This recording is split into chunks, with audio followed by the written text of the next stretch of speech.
Well, good morning. Woo! Good morning. Welcome back to this glorious homestead. Today I'm going to try to answer some viewer questions. A lot of y'all have some good questions. So this morning on today's video, I'm going to be answering questions that y'all have had. All right, so a good question. The latest question is, why didn't we bury that pipe going across the creek?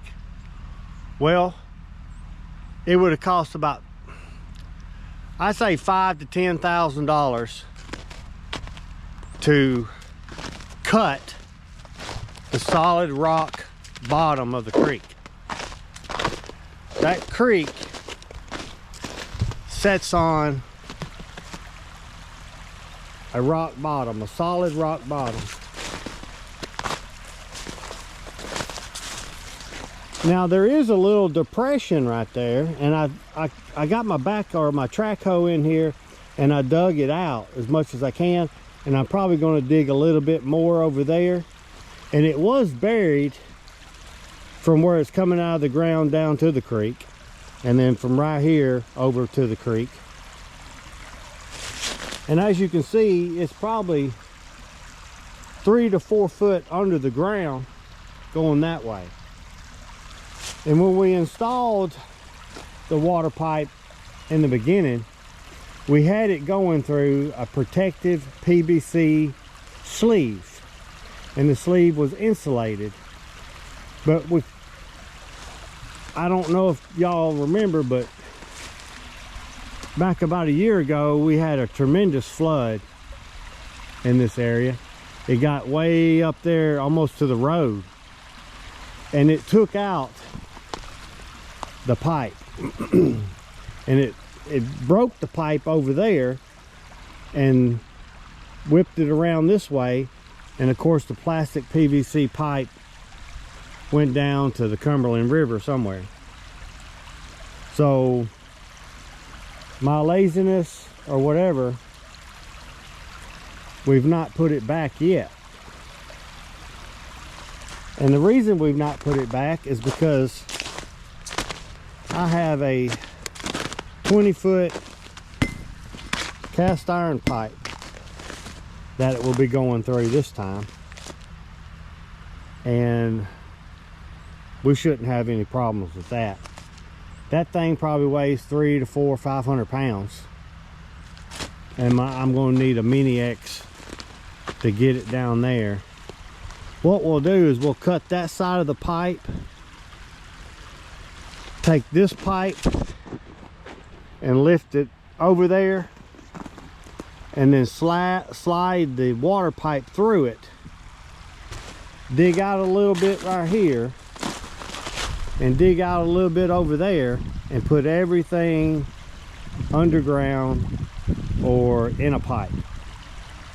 And then on top of that pipe, I'm gonna get bags of concrete and lay the bags of concrete on each side and on top, so it'll be a solid concrete barrier on top of that pipe right there, which I think will be more than sufficient for insulation and for protection. But that right there is just temporary for now.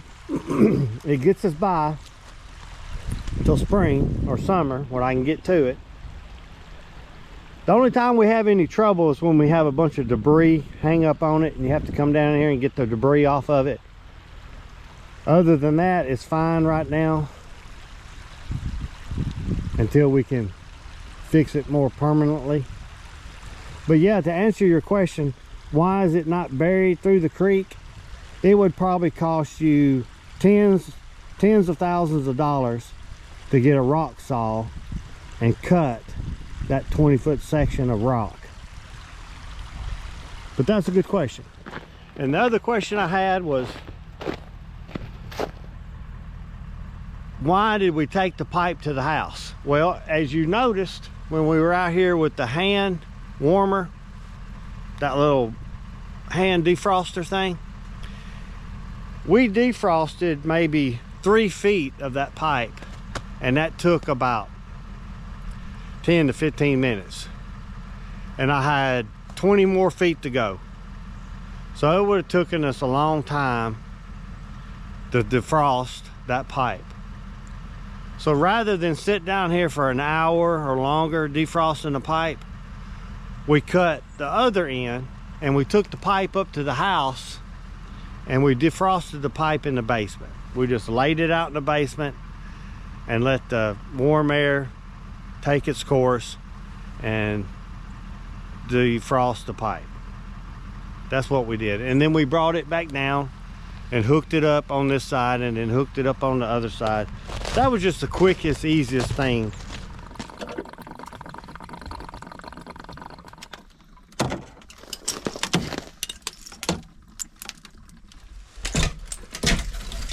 All right, cold start on a cold day.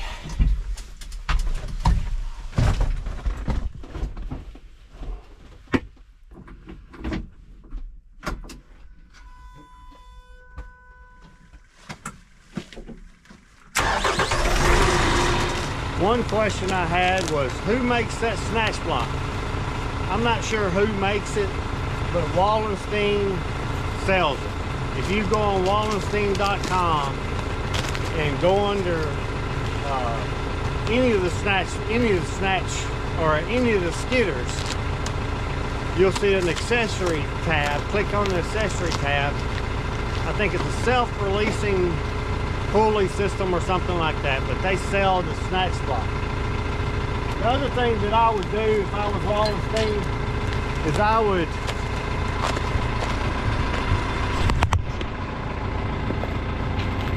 see that right there? How it's wearing.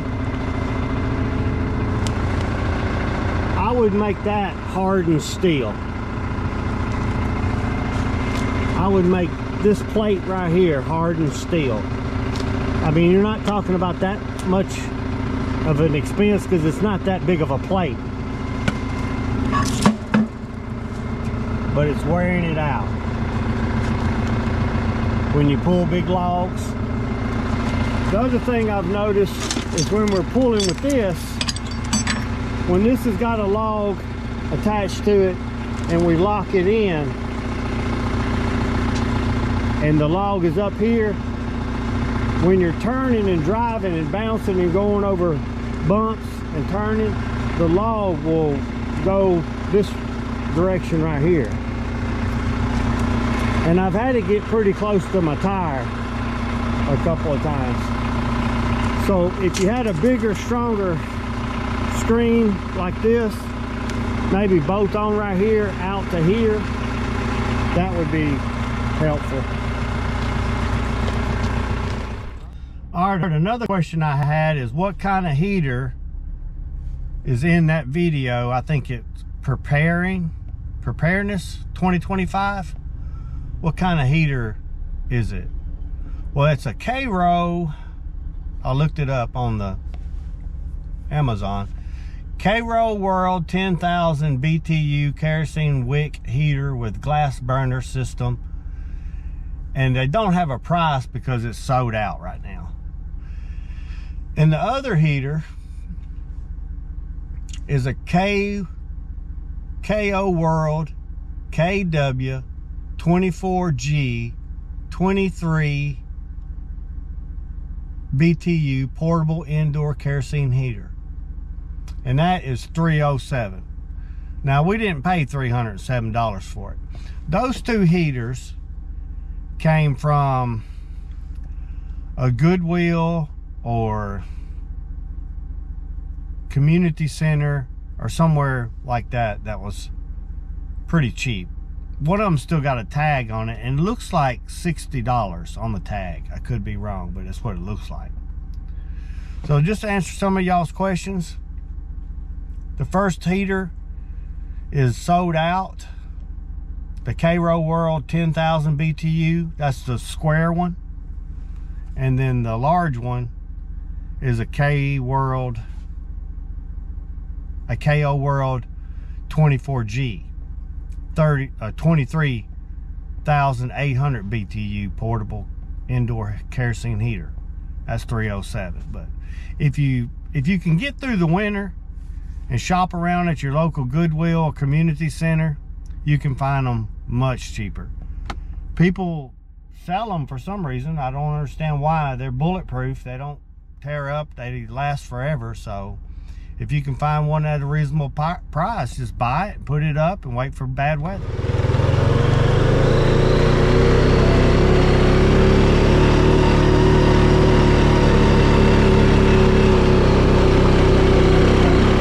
As far as my gear, my clothing, well, this vest is by Ariat. I love everything Ariat. They just make good quality stuff. Their pants, their shirts, their vests, their coats, it's all good quality stuff. I love Ariat. My pants, my work pants, are Brute work pants. Now I love Brute work pants. They are very comfortable and very tough, and they shed water, and I can't say enough about the Brute work pants. I love them. My boots are by Brute, and I don't like them. I don't like them a bit. They're the 8-inch work boot, and they're not comfortable. I feel like I'm walking on little stones all day, and I've tried everything. I've tried the standard pad, I've tried the high arch pad, I've tried putting their boot treatment on them. I've done everything to make these boots comfortable, and they're just not comfortable. I know a lot of people have good success with them, but you know, like a lot of other people, I wear my boots from 6 o'clock in the morning till 8 o'clock at night. And I was a police officer for 20 years and on SWAT team, and I've wore, good morning, how are you? What you doing? Abby girl. I wore all kinds of boots. Danner, Ariat, Ridge Cut, and now Brunt. I've tried them, and I just don't like them. And I've tried to like them. So, some of my tools.